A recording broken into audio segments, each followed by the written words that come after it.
Hey friends, Carmel Holt here. As you know, times are tough for public radio and audio. And as a tiny independent feminist production company that makes SHEROES for public radio and for this podcast, we're getting hit pretty hard with financial shortfalls. Simultaneously, this is a moment where women, trans folks, non-binary, and queer folks need a safe space to be heard. And at SHEROES, we're more committed than ever before to our mission of turning up the volume of underrepresented voices in music. But to keep going, I need your help.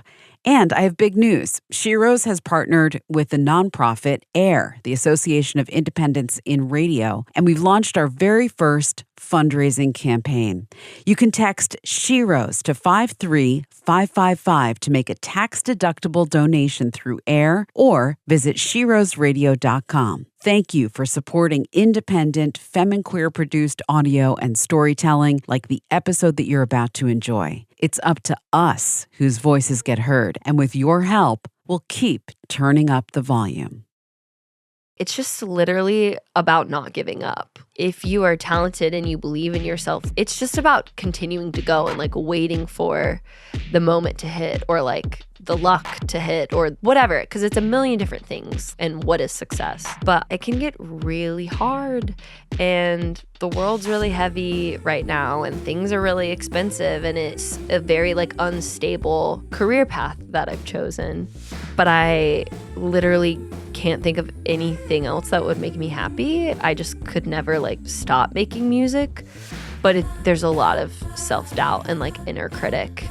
And I think for the longest time, it was really hard for me to look at and question, is this worth it? Is this something I really want to do for the rest of my life? Because there's so many days that I'm absolutely miserable. It's just really, really hard to keep going and to believe in yourself when it feels like nobody else is really seeing it or believing in it. But yeah, then the process of especially producing it, I was I love this so much. Damn it. There's nothing else. There's nothing else I can do that would make me feel like this. Yeah. And these high moments are just worth it.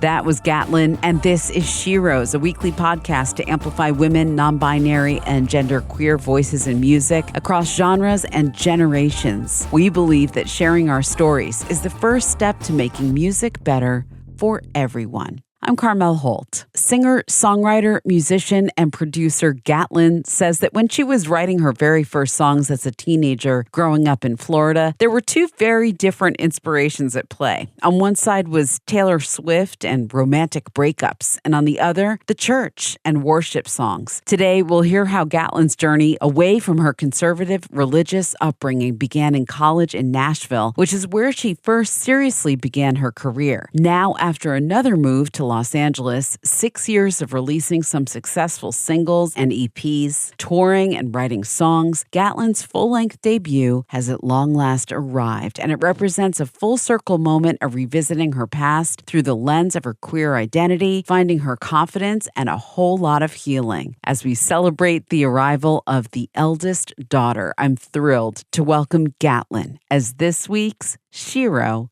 in the Spotlight. Gatlin, welcome to SHEROES. I'm so excited about it. Yeah. I'm so happy to be here on Zoom with you. I think it's kind of fun to capture this moment. So what are the feels? The feels are just very, I just feel seen and loved, and I just can't wait for this record to be out, truly. Tell us everything. Why is this album, The Eldest Daughter, so particularly meaningful? Besides the fact that it's your full-length debut, which is a big deal, too. It is a bit. I've been putting out music for 6 years, and finally at my debut, I'm been a long time coming. And this album is the story of who I am, my truest self and how I got here. And yeah, I think it was really hard for me to make just because of how I grew up and who I was growing up. And I think, in the South and in Florida, there's this idea of presenting this perfect version of yourself or acting like everything is great and perfect and there's no issues, no problems. And I've kind of always been the one that points things out of this isn't okay or this. But I kind of did it more privately. And so being able to do it so publicly and point out these are hard things in my life. This is my story. It just feels really empowering and necessary. That's Yeah. amazing. Congratulations. And Thank also you. thank you, because the more vulnerable and open you're able to be, the more that helps other people too. I hope so. I hope so. It helps me. It helps me when people, are affirming or feel seen or feel connected to it, because I'm like, okay, I'm not alone in this feeling. Other people are experiencing this. Yeah, it's been great for like connective conversations. I think all music is, though. Agreed. know. Kind of like your big, sorry to use the words coming out party, because we've done that already. Hey! But it's kind of your coming out party. And some people wait until they're a little bit more like established to feel safer. But you're just like, okay, this is everything right up front. Yeah. Well, I guess it had been 6 years of me putting out music. So I was like, it's just time. I want to like have a whole project. I want to like create this world, because I just like love world building so much. And I've done that with my EPs, but I was just like, it's time to have, a 10 song situation. Yeah. And it really started with, I think it's track 4, Soho House Ballet. I wrote that kind of just for me. I had no intention of ever sharing that with anyone. It was just kind of back to how I used to write songs, like in my bedroom in high school, of just like for me to process things. And then after a few months, I went back to it and I was like, oh, I think I need to like make a record and this be like the base of like this level of like honesty and me showing up and telling my story. So yeah, I guess it started with writing a song for me to process something that I was never going to share with anyone. Wow. Yeah. Now we got to go into a clip of this song, of course. Do you want to tell us anything more about it before we go in, or should we just play a clip? I feel like the song is so Eldest Daughter coded, because I joke that in the verses, it's just different trauma dumping, like different insecurities I have or like things that have happened that I feel very deeply, and it's very sad. And then in the chorus, it's me being kind of what we were earlier talking about before. One of my favorite songs on the new Gatlin album, Soho House Ballet. She's our guest today on SHEROES, and I'm Carmel Holt. We were talking about how this record began, and it began with that song. So can you kind of sketch this out? You were talking about world building too. Like, then how did you then build this world out? What was the trajectory? Like from Soho House Ballet, which is hard to say, actually. Isn't it? It's a little bit of a tongue twister. Yes, Soho House Ballet. From there to creating The Eldest Daughter. I guess it was like a pretty long process. It was 2 years of making, and I guess now it's been 2.5 years since it started. And I don't know. I think like I also really love visuals. I see a lot of things as I'm making it. And so the visual aspect of it was really fun too. We did all of them in Florida. I got to go back to Orlando and we did a lot of the music videos and the photos at actual places I would go as a kid. That's emotional too, no? Yeah, it was. It was very nostalgic and very like, I kind of came back around by the end of making this album of, wow, I love Florida, and I just like love so much of my childhood and like where I'm from.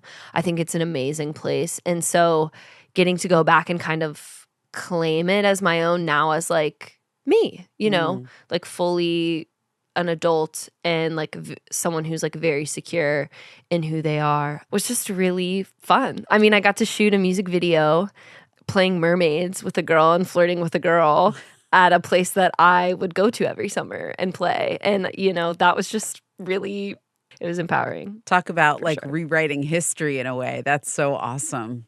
Yeah. And Florida's just beautiful. And it was just fun to be back and to bring my friends there to shoot all the videos and show them where I grew up. It was fun. So what about the writing of the songs? Like, what was that path? I know that there was like a cool kismet thing that happened with an old childhood journal. That was such a cool story. Oh, yeah. So I kind of, the way the album goes, Florida Man is kind of like this is the end of the story. And then if she was a boy is like, and we're going back to the beginning, kind of like in a movie when they do that or something. And yeah, I kind of just, I guess it goes through the story. And like if she was a boy, I was writing in London and I threw in an old journal because I couldn't find my recent one when I was last minute packing. And I was going through it a day before, right? And I saw if she was a boy, I'd be in love when I was like 19 years old. And so that's how we wrote that song. And then, I don't know, everything just kind of like came in pieces. You know, I wanted to write about like feeling like eldest daughter is a lot of times the man of the house. And so I was just like, yeah, I'm the man of the house, and kind of dealing with my gender and that, and like being a woman and everything that comes with that, and like being belittled. SHEROES podcast. Like, SHEROES podcast. Yeah, it's that. Just being a strong woman and what that means. And and then, you know, the songs like dealing with my family and me coming out, or like what I believe politically and socially, and not being an issue with my community and with my family back home. And I don't know, it just kind of covers all of these like different tough topics. And I kind of wrote it as I was like doing a lot of therapy and doing a lot of work on myself, and like would write like whatever was coming up. So yeah, it took a long time to write because I was going through a lot and in therapy and like doing all of this work and all of this processing. But then yeah, one day I was like, I have 8 songs. I'm like, I almost have an album. This is crazy. So yeah. What catharsis. That's amazing. Definitely. Yeah. Definitely. It was part of the healing process, right? Like making this album completely. And then I would imagine something this personal and meaningful to you, it's extra important. I mean, it's always important who you entrust to then make the record itself. So what was that process like, and how did you surround yourself with the right people to like feel safe to do what you wanted to do? Yeah. I mean, I love collaboration. I think, you know, you just get so much more and like different perspectives, and I always learn. And so, you know, I made a song with my roommate who I like trust, one of the hardest ones. Yeah. The Hill, I wrote with my roommate and we co-produced it. And, you know, that one was a hard one because it's about God and like what my relationship with God was like, and like how that's changed. And I felt like I lost a big piece of myself. And so that felt like I could only write that with her, like someone I know very well and who lives with me. And then, you know, a lot of this record was written with other like queer people. And so that was just like an automatic like understanding and safe space. And then other people that I've like worked with several times and I've just like created a connection with and a trust with. And I feel like everyone who worked on this and played on this, like there is like a level of friendship and understanding and trust that throughout years, or even, you know, I wrote Soho House Valet with The Gifted, this man called Louis, who I had just met that day, but he just made me feel so safe and like able to open up. And I think it was special that I had just met this person and we were able to connect and write something in that way. I want to go to the track If She Was a Boy, which you already mentioned and kind of set up with the visuals of going back to Florida and pretending to be a mermaid with another girl. And Chloe Kramer has come up before on this podcast with the Japanese House, Amber Bain. And I was like, oh my God. And then I read something that you said that it's not often that I've gotten to make a track with women and I'm addicted to that energy. And I remember Amber and I talking about this, and she was like, yeah, like after working with Chloe, I just only want to work with queer women. That's it. That's it for me. Yeah. So I love to see that. I love to see Chloe popping up on your record as well. She's amazing. And that was the first time when I wrote If She Was a Boy, it was with Chloe Kramer and Amanda Sy, who are both queer women. And that was the first time I've ever done that, like been in a room with just queer women. And I was like, oh, this is electric. Like this is everything. And I've like made such amazing things like with amazing men who, you know, make me feel so safe and seen and are so talented. But there was just like this level of like understanding and closeness. And just like I played on the record in ways, you know, that was just like assumed that I would. Chloe's just like, yeah, of course you're like playing. You know, I don't know. It was just different. It was just so different. And yeah, Chloe is so amazing. I just saw her a couple weeks ago. I was writing again in London, and she's just such a talented person. So I feel very lucky to have gotten to work with her. If She Was a Boy, track 2 on the new Gatlin album, the full-length debut, which is called The Eldest Daughter. She's here with us on SHEROES, and I'm Carmel Holt. And we were just kind of fawning and gushing over Chloe Kramer, who worked on that track with you, who also, as I mentioned, worked with the Japanese House on their last record, and Amanda Tsai, who I'm not familiar with, but now I want to be. She's amazing. She's also an artist, so awesome. She makes great music. So for those that don't know your story, which you've sort of peppered in here little references to, but we haven't actually told the story yet, could you share with our listeners, who is Gatlin? What is this story that we keep talking about? Yeah, so I am newly 27 years old. Ooh, welcome to your Saturn return, girl. Oh, girl, don't get me started. I'm so nervous. I'm like something's on the horizon. But yeah, I'm from Orlando, Florida. I was born in Kissimmee, Florida, and I'm an eldest daughter.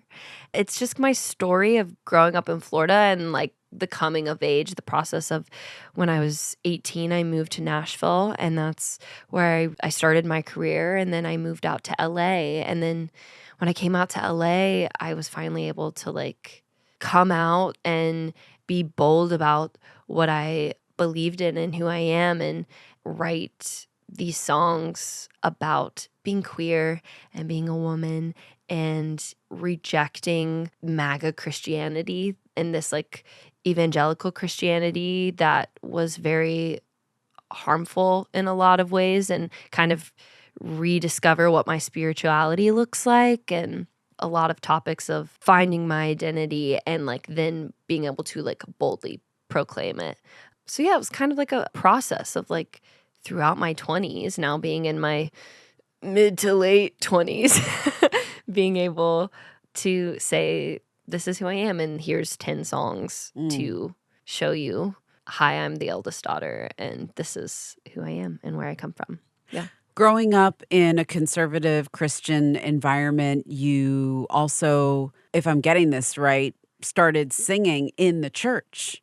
Definitely. I was going to be a worship pastor. Like that was my dream. I was like, God has told me that I am supposed to be a worship pastor. And so even in college, when I went to Nashville, I went to Belmont University, and I was a religion in the arts minor.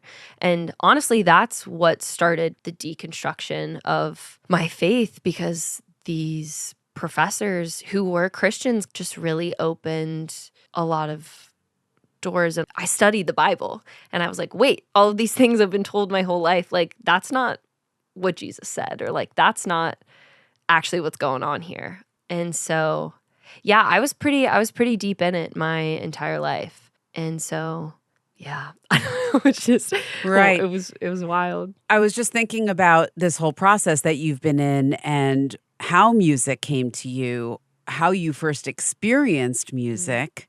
And I know that that's probably not the whole story. Like maybe you listened to secular music as well. Did you? You weren't just listening to religious music, I did. right? Yeah. No, I listened.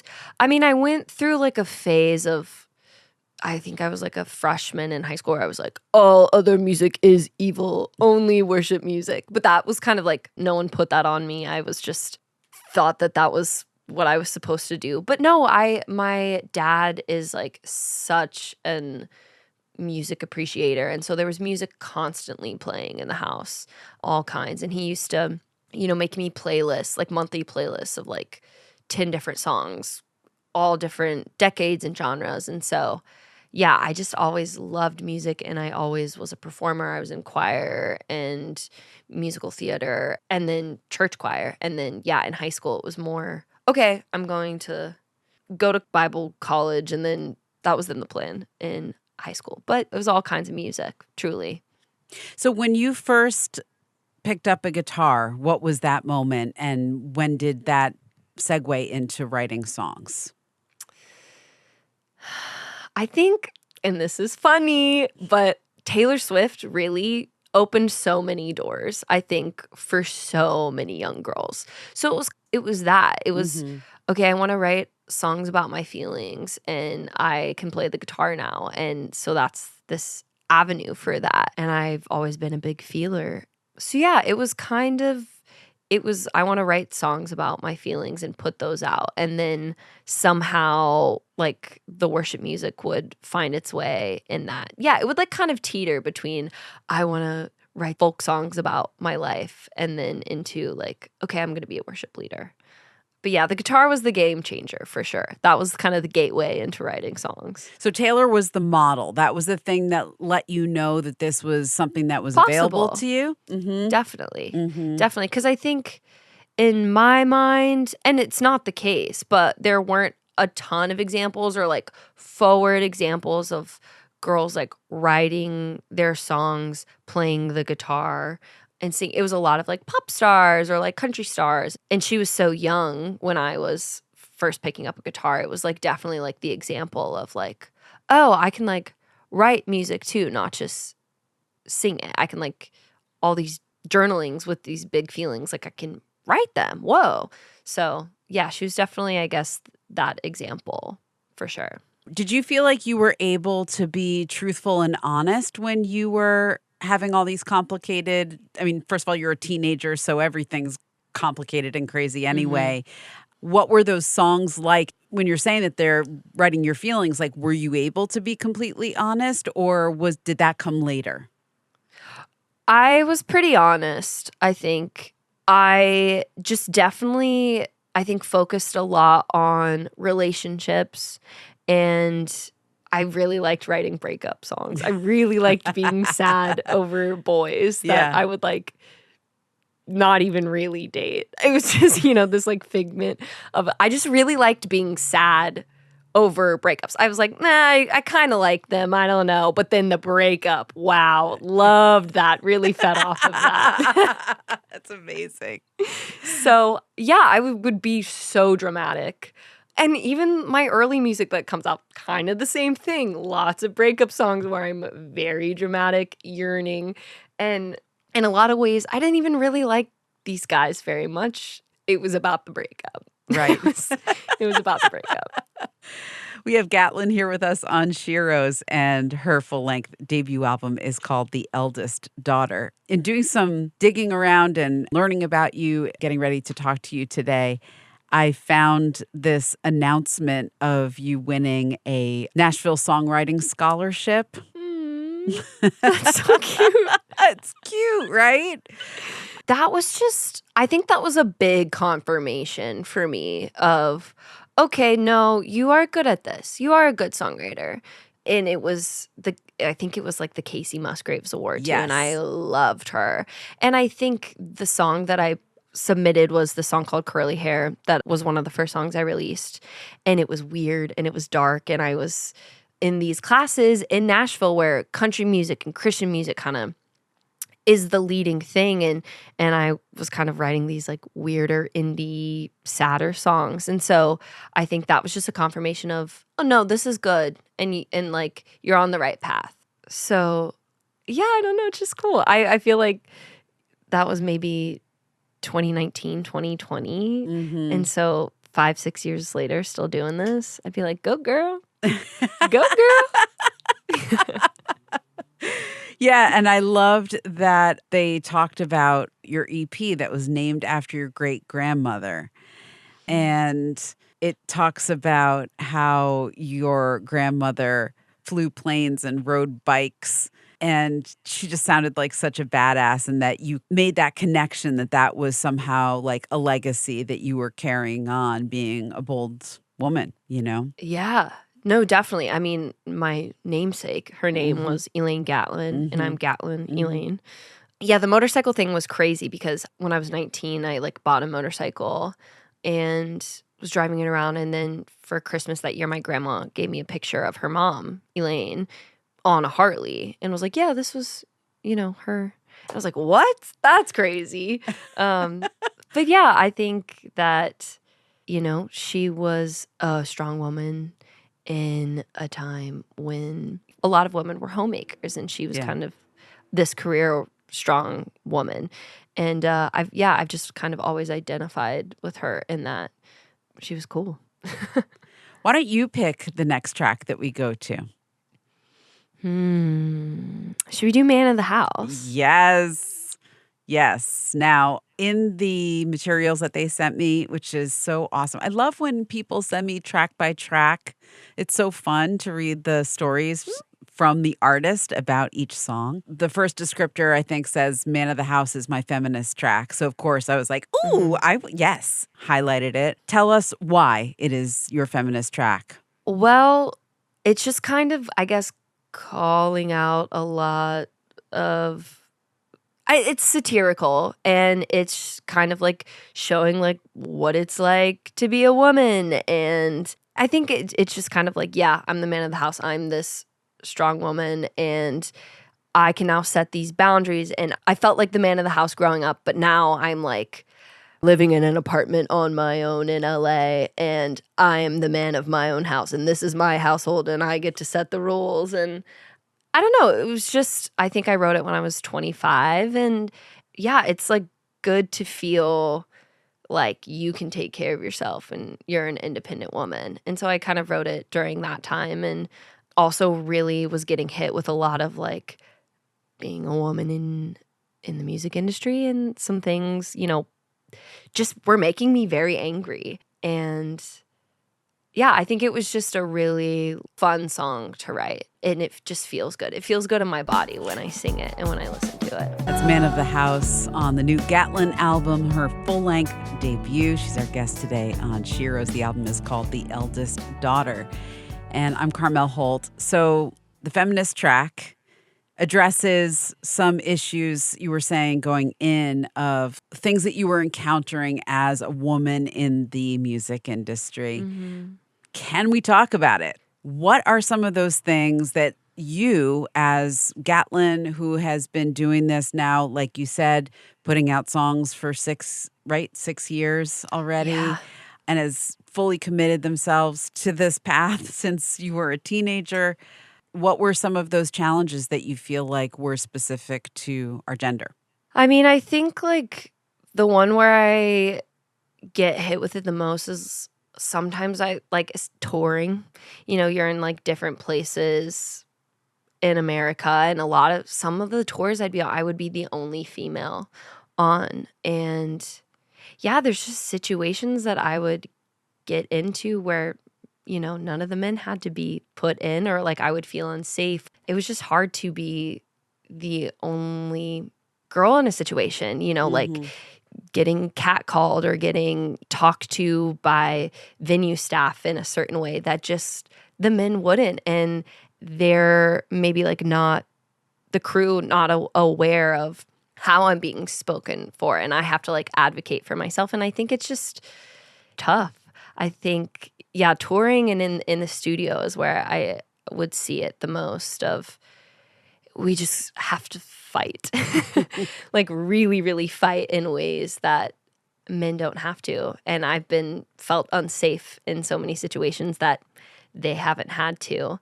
And I think, we've talked about it so much and we've seen it so much, but I think that's why it is so important to have diversity in hiring and like all of these different things. And now like working with other queer women. And, last night at my album release show, I was playing with 2 queer people, like AFAB people. And that was the first time I'd had like a band, that was all AFAB. And I was like, it feels different. It just is different. There's like not any kind of explaining or teaching that has to be done. There's just like an immediate safety and like understanding. How have you learned to navigate it? I think sometimes I'm no longer afraid of being perceived as a bitch, because it's like, okay, if I was a guy, I wouldn't be thought of as a bitch right now. So I'm just gonna like be who I am and call out what's happening here and like not worry about people pleasing or being liked because I am secure in who I am and like what's going on here. So I think that's been a big thing of just like really not giving a rat's ass and being like, hey, this just happened, or like, hey, Yeah. I think just like calling it out and like also surrounding myself with queer people. Like, Yes. I think this album, that was like the first time I started doing that and like now kind of prioritizing that as much as I can. That is one thing that I feel like has really changed and is changing still, and I hope continues to get even more normalized and commonplace. But I feel like there's way more support for that in the industry. Definitely. Mhm. Definitely. The other thing that I picked up on, because it's something that I look for, is production credits. And you're already glowing. Give you the glow up on the production credits. Big ups to you for self-producing 2 of these songs completely. Thank you. Let's talk about that. Let's talk about the importance of that to you and just sort of in general, being tech savvy and also like being empowered to self-produce and take that credit. Yeah. It's truly something that like never really had crossed my mind. I don't know why. I was like, yeah, I can at times, self-manage. Yeah, I'm going to play these instruments. Yeah, I'm going to write my own songs. I'm going to like, but I truly never really thought of that as an option, which I think is just like, so like, that's so rooted in the patriarchy. Like, but I don't know. I think they're just like hit a point where there was like this one song that I was trying to articulate what I wanted. And I've just like gotten to a point where a lot of these tracks I like do co-produce because I have all these ideas. And I was like, you know what? I'm just going to not be afraid of the tech side of it anymore. And I am just going to do it. And yeah, it was something that I just never thought, which is so silly, but I just never crossed my mind as that could be an option, that I could produce my own music by myself. And it was so fun. And I feel good at it. And it's something that now I'm like learning. It's like a new facet, now 6 years in of like, okay, this can be like something new and exciting because I've written a lot of songs and know how to do that. So yeah, it was just really, I don't know. You said, I feel like I giddy up every time I think about it or talk about it because I'm just really proud of myself for doing that and figuring it out. Because I think in the past and just in general, like I'll catch myself like, oh, I don't know how to do that. I'll just go like ask a techie boy, 'cause Totally. that's so kind of what it's been like. And so I think pausing and waiting and saying, okay, I'm going to figure this out. I'm going to learn. I'm going to take the time to do this myself was a new level of believing in myself and thinking of myself as a capable human being. So, And I mean, we talk about lack of visibility of femme and queer Definitely. people on like festival lineups, but like production and tech is really the place that we, I think, lag the most. Definitely. I think in my years of touring and all the shows I've played, there's been one female front of house at a venue I've come across at the Georgia Theater, and one female engineer in a studio that I've come across. It's kind of crazy. There are more female producers coming about, and I feel like I've, worked with a lot of them, and I love it, and they're awesome, and they have been so helpful on this journey. And I think a lot of even the male producers that I've like gotten to know over the years are really excited for me too, and have been really helpful. I think I just feel really encouraged and supported like on this production journey because there is this level of people recognizing like there's not a lot of visibility for female producers and there needs to be more, and it needs to be more accessible and supported. So yeah, I guess I feel very like, you got this. Yes. By everyone. Hell yeah. And also it's so important to feel that self-confidence and recognize the importance of claiming it, because there's also like I've talked to so many people who have said like, well, I've been producing, but this is the first time that I've actually taken the credit for it. So it's like there's the two pieces of it, right? It's like doing it and then claiming it and making it visible for the world to see. Definitely. Definitely. Because, yeah, I guess there's some artists who, like, when they go in the room, it's just assumed that they'll have co-production on it. And I feel like I've had to advocate for myself in it, even, like, when I've been like, well, I, played all these parts, or, like, I had these ideas. And, like, there's a level of, like, fighting for that maybe now I'm, like, getting to a place where I can feel confident enough to like claim that every time. Now it's just starting to be assumed because I can be like, yeah, I'm a producer. Cool. Sometimes it's just being able to say it, Yeah, definitely. No, that just felt so good. Yeah, like, right. I'm a producer. Would you ever do it for somebody else? Definitely. I've been writing a lot this year for other people and been starting to do that softly with like close artist friends of mine. Yeah, I just got to build it up, Yeah. Perfectionist over here, so. Well, why don't we play, there's these two self-produced tracks on the record, Pipe Dream and Love Me, your choice. Pipe Dream, because that was the first song I ever produced, so let's do it. That's Pipe Dream from the Gatlin debut, The Eldest Daughter. She's our guest today on SHEROES, and I'm Carmel Holt, the very first track that you ever self-produced. Congratulations once again. I think there's an interesting dichotomy between what the song is about and the fact that this stands as your first self-produced track. Because, right? Because it's like the whole song is talking about the pipe dream of doing what you're doing, Yeah. And being told that, or having that voice, that inner voice maybe, that is the self-doubt.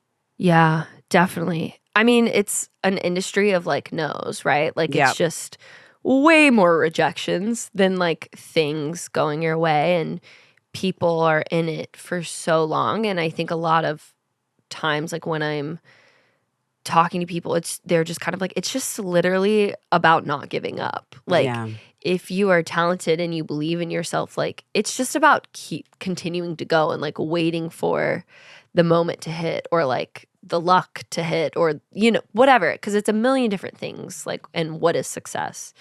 But I think it can get really hard, and the world's really heavy right now, and things are really expensive, and it's a very like unstable career path that I've chosen. But I literally can't think of anything else that would make me happy, or like I just could never like stop making music. But it's definitely, there's a lot of self-doubt and like inner critic. And I think for the longest time, it was really hard for me to look at and question, like, is this worth it? Is this something I really want to do, like, for the rest of my life? Because there's so many days that I'm absolutely miserable. Like, it's just really, really hard to keep going and to believe in yourself when it feels like nobody else is really seeing it or believing in it. But yeah, then the process of like making it and like especially producing it, I was like, ugh, I love this so much. Damn it. There's nothing else. There's nothing else I can do that would make me feel like this. Yeah. And like these like high moments are just worth it. So yeah, I was like, damn it. One thing that we haven't talked about, but I just thought about as you were telling us about that, was like comparing yourself to others, in the industry, which I think is like really, really hard not to do in the era of social media. The next level of that is like, as an AFAB person, also being perceived visually. And you talked a lot about, being excited to work on visuals, but I was wondering, like, especially when you're exploring gender and your queerness, like, there's also that whole facet of it. What feels comfortable to you, and what kinds of things you're thinking about when it comes to like how you're being perceived, how you dress on stage, how you present yourself in videos, all that. Yeah. I mean, I've like explored a lot I think I've like really landed in, okay, I'm myself. And that visually, like how I present myself, how I dress, how I do my makeup, how I do my hair is even like kind of reflecting the album, right? Like I'm going back to like a lot more of my natural self and earth tones. And, I've been dyeing my hair for 10 years. That was a whole thing also like a year ago. Like started off this process when I started really producing this music. Because I wanted to go back to my like natural self. I like had a viral video of like people hating on me because I went from green hair to brown hair. And I was like, oh, this is the start, because I know this album's going to be slightly political and I'm already receiving a lot of hate for this. So it was just funny that it started with that. But no, I went through like phases of, okay, I came out and now I want to look so gay. Everyone who looks at me will be like, that's a gay person. Like, nobody will have a question or a thought. Because I was just, still the self-doubt of like, I'm not really queer. I'm faking it.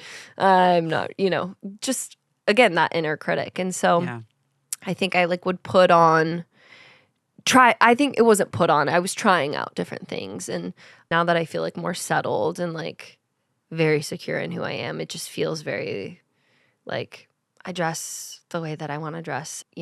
I like am more feminine and, sometimes could be straight passing, sometimes not. I feel like I give a pretty like, she's a little fruity.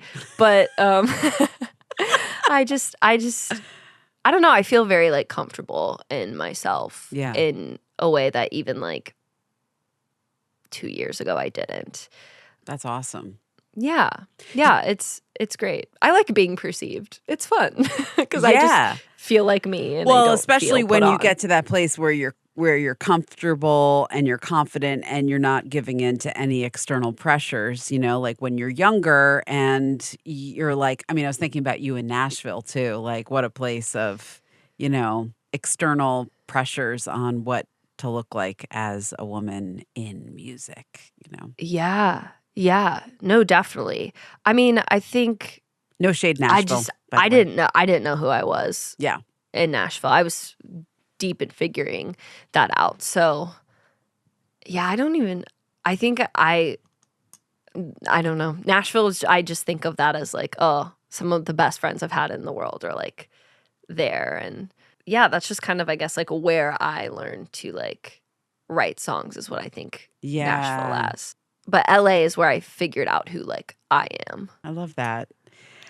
So I told you that there's a closing exercise at the end of our conversation. And it is the SHEROES magic wand. You ready to make some magic? Yeah. Fellow witches and bitches, here you go. Here's a magic wand for you, Gatlin. And with this magic wand, you can change anything in the music industry for women, for non-binary folks, for queer folks, for BIPOC folks, for anybody that doesn't still have an equal platform or an equal say. First wave of the wand. First thought, best thought. Oh my gosh. What would you change? I know it's like so silly. I don't know why it was my first thought. Because it doesn't really matter, but it like does.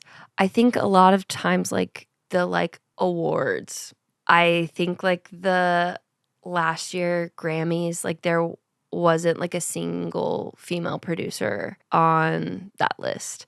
And so I think like there are just so many female non-binary people of color like producers and engineers, and I think there's just like no recognition or like a lot less recognition in that way. And it doesn't really matter like it because it I guess like comes from within, but like I think that is such like a public declaration of things, and like everyone is aware of like all of these music award shows. And so I think like recognition on that kind of scale, I don't know, there just needs to be more. It is weird. I think I'm going to quote somebody who said, who was it? I think it was this artist named Arouge Aftab, amazing, amazing artist who is also a producer. And we were talking about her journey she was in like Berklee College of Music studying production and engineering, but yet she was coming up against so much sexism and misogyny in studio settings. And when she started to get known and the Grammys started to come, now people don't fuck with her anymore. And so her thing was like, well, recognition earns you a voice. And it's kind of terrible that that's true, but I think it's true.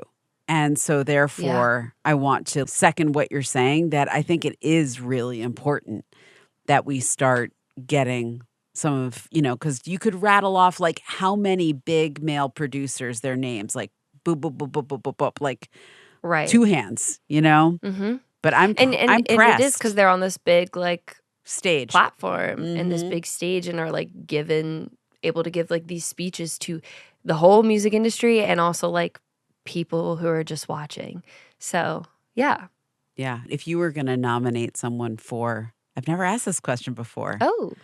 I mean, could you think of one if you were going to nominate a femme producer? I mean,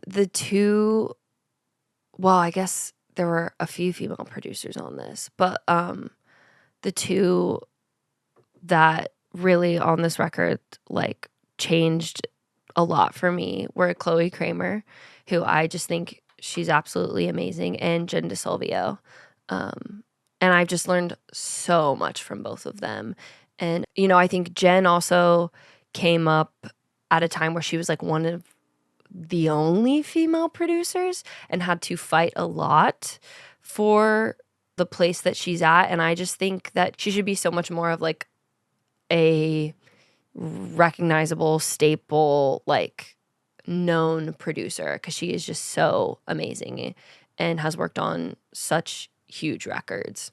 Why don't we go out with a track that Jen DeSilvio worked with you on from this record? Any suggestions? Or Let's am do I stumping Jesus you? Christ and Country Club. It has to be Jesus Christ and Country Clubs. Okay, can we talk about this song before we go into it? You want to set this up? Absolutely. This is am I allowed to curse on here? Yes. This is my big fuck you to MAGA and MAGA Christianity, and I guess like calling out the hypocrisy of it. And that's that. And that's that. Mic drop. Thanks once again to Gatlin. Thank you for being with us on SHEROES. What a pleasure to have you. Congratulations on the eldest daughter. Thank you so much. I'm so excited. Thank you for doing this. And like, this was so great. I haven't been able to like talk about the album in this way, like track by track. So that's really cool. Thank you so much.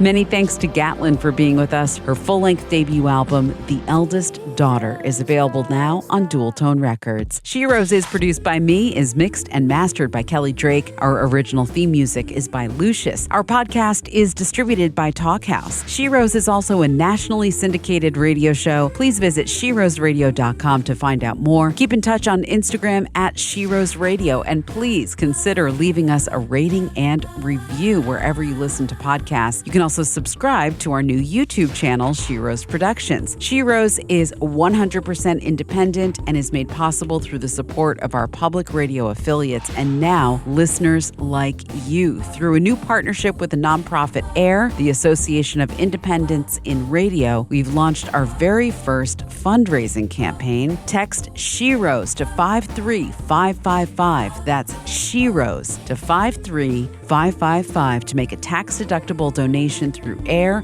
or visit SHEROESradio.com. Thank you for supporting independent, femme, and queer-produced audio and storytelling. And until next time, remember, music is our superpower. I'm Carmel Holt. Thanks for listening. Also from SHEROES Productions, take a journey on the road to Joni, an Ambie Award-nominated 10-episode series celebrating the legacy and impact of Joni Mitchell. Distributed by Talkhouse. Subscribe now to The Road to Joni wherever you get your podcasts.